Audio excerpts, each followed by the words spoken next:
sini kami akan mempresentasikan 12 sistem pakar dengan judul perbandingan inferensi pada sistem pakar untuk pengambilan keputusan yang beranggotakan Rafli, Nur Alima, Arya Ramadan, dan Eman Bisa Putra.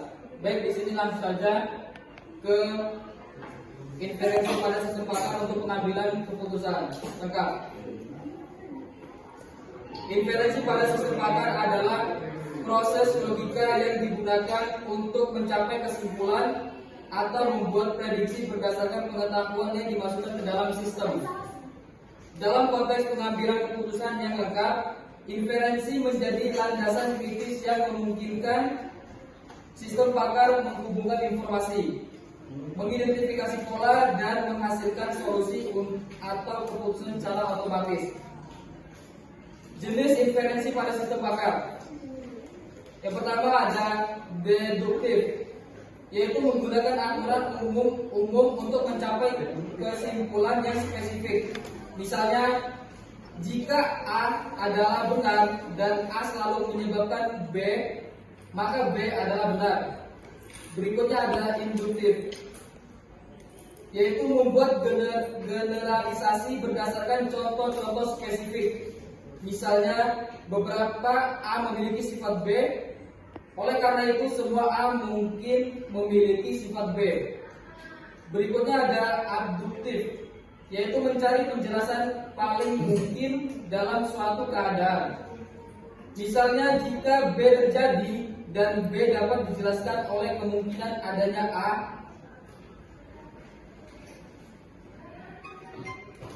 maka mungkin A penyebabnya. Berikutnya, karakteristik inferensi pada pengambilan keputusan lengkap. A. Ketetapan dan akurasi inferensi pada sistem pakar dituntut untuk memberikan keputusan dengan tingkat akurasi yang tinggi. B.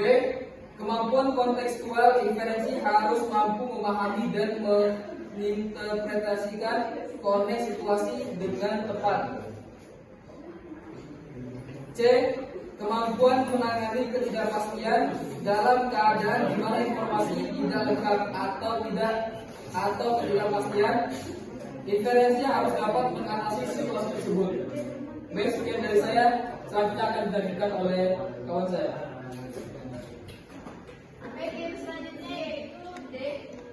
Fleksibilitas dalam penalaran. Karakteristik ini mencakup kemampuan inferensi untuk menyesuaikan diri dengan situasi yang berubah dan berbagai jenis input.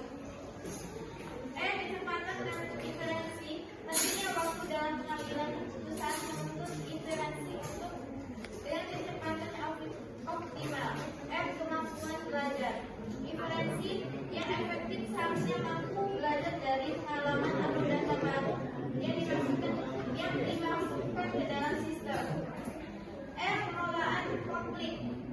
Inferensi pada pengambilan keputusan lengkap seringkali dihadapkan pada konflik informasi atau aturan. Sistem pakar harus bisa mengelola konflik tersebut dengan bijaksana dan memberikan berdasarkan tingkat kepentingan atau keadaan informasi. Pembacaan dan interpretabilitas. Penjelasan dan kemudahan inferensi hasil inferensi sangat penting. Karakteristik ini memastikan bahwa pengguna atau kepentingan dapat memahami dan mempercayai keputusan yang dihasilkan oleh sistem pakar. Penerapan metode inferensi yang sesuai. Pemilihan metode inferensi sebagai teknik atau metode. A. Integrasi informasi. B. Penanganan ketidakpastian. C. Analisis pilar atau dan kompleks. D. Pengajian dan verifikasi. F. Koreksi kesalahan. F. Konsistensi logika. Belajar dari kesalahan. H. Penerapan harus saling sila. Materi selanjutnya akan dilanjutkan oleh rekan saya. Perbandingan metode inferensi pada sistem pakar. Forward chaining. Forward chaining atau proses data driven seasoning adalah metode inferensi dalam sistem pakar yang memulai proses pengambilan keputusan dari fakta-fakta yang diketahui menuju kesimpulan atau solusi. Kelebihannya, kontekstual memulai dari fakta-fakta yang diketahui cocok atau untuk situasi di mana informasi awal sangat relevan. Bertahap, proses iteratif menyingkirkan pembangun pengetahuan secara bertahap. Kelemahannya, tidak optimal untuk semua kasus, tidak efisien jika banyak aturan harus diuji untuk mencapai tujuan. Backward chaining atau proses goal-driven reasoning adalah metode inferensi dalam sistem pakar yang memulai proses pengambilan keputusan dari tujuan akhir atau hipotesis yang diinginkan menuju fakta. Kelebihannya, efisien untuk tujuan tertentu, cocok untuk kasus di mana tujuan akhir diketahui dan perlu dipelajari bagaimana mencapainya. Mengalami kompleksitas efektif dalam sistem dengan banyak aturan dan pengetahuan kompleks. Kelemahannya, tidak selalu kontekstual, tidak selalu menghasilkan kontekstual dan relevan dengan informasi awal. Fuzzy logic inference adalah metode inferensi dalam sistem pakar yang menggunakan konsep logika fuzzy. Logika fuzzy memungkinkan representasi kepastian yang tidak bersifat biner atau benar atau salah, melainkan menggambarkan tingkat kebenaran sebagai derajat keanggotaan pada rentang anggota 0 dan 1. Kelebihannya, menangani ketidakpastian, cocok untuk situasi di mana informasi kurang pasti atau tidak lengkap. Fleksibel, mampu menggambar hubungan yang tidak bersifat biner. Kelemahannya, interpretasi yang sulit, kadang-kadang sulit untuk diprestasikan oleh pengguna yang tidak berpengalaman. Akan dilanjutkan oleh kawan saya lagi.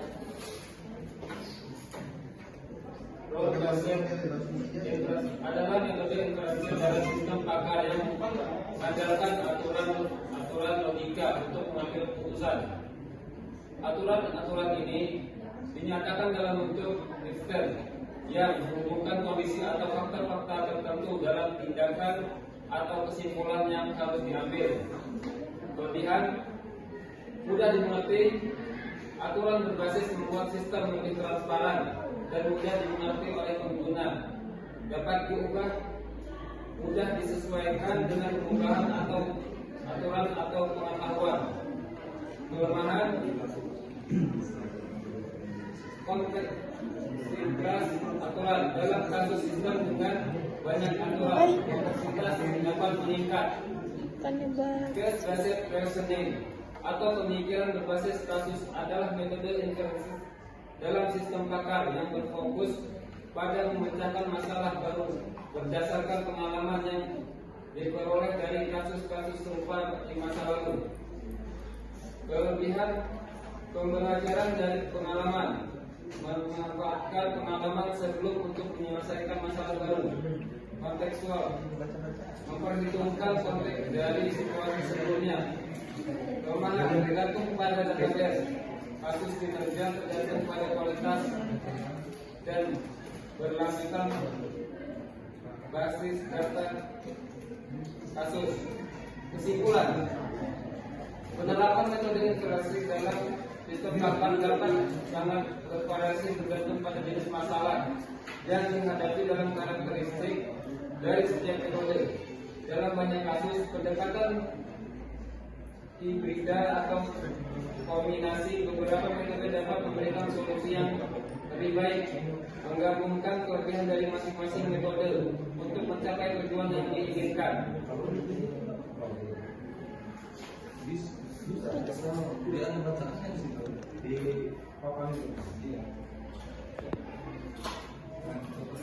Baik, sekian dari kami akhiri. Assalamualaikum warahmatullahi wabarakatuh. Waalaikumsalam warahmatullahi wabarakatuh.